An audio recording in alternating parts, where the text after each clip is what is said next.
তো বন্ধুরা, তোমাদেরও যদি পড়তে বসতে না ইচ্ছে করে, পড়াশোনাটাকে চাপের কাজ বলে মনে হয়, তাহলে এই ভিডিওটা তোমার জন্য। যদি তুমি এই ভিডিওটা শেষ পর্যন্ত দেখো, তাহলে তুমি নিজেকে পড়াশোনার প্রতি সব সময়ের জন্য মোটিভেটেড রাখতে পারবে।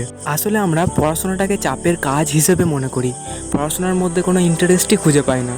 এবং এর প্রথম কারণ হলো, আসলে আমরা প্রতিদিন যতটুকু পরিমাণে পড়া দরকার সেই পরিমাণে আমরা পড়াশোনা করি না, এবং প্রতিদিনের পড়া আমরা প্রতিদিন কমপ্লিট করি না। এর ফলে আমাদের যখন পড়তে বসার সময় আসে, তখন আমরা পিছনে ফেলে আসা সমস্ত পড়ার কথা মনে করি এবং আমাদের মনে হয় কোনটা পড়বো আর কোনটা পড়বো না। হ্যাঁ বন্ধুরা, এইভাবেই আমরা পড়াশোনাটাকে একটা চাপের কাজ হিসেবে নিয়ে ফেলি। আর তাছাড়া ডিস্ট্র্যাকশনের জন্য মোবাইল ফোন তো আছেই। আর এরকম আমাদের সাথে অনেক সময় হয়ে থাকে।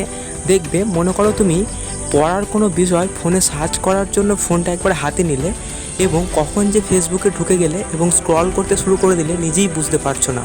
তো এখান থেকে বেরোনোর প্রথম মোটিভেশন হলো, তুমি তোমার ফ্যামিলির বাকি লোকদের দেখো। তোমার বাবাকে দেখো, উনি যদি ওনার কাজে একদিন না যান, তাহলে হয়তো ফ্যামিলিতে প্রবলেম শুরু হবে।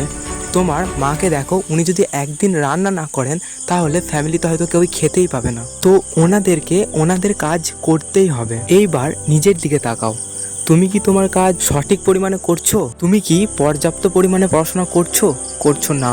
তো বন্ধুরা, একটা কথা জেনে রাখো, তুমি যদি এই সময় পর্যাপ্ত পরিমাণে পড়াশোনা না করো, তুমি যদি তোমার জীবনটাকে সহজ করে ফেলো এবং এই সময় যদি একটু পরিশ্রম না করো, তাহলে পরবর্তীকালে তোমার জীবন কিন্তু কঠিন হয়ে যাবে।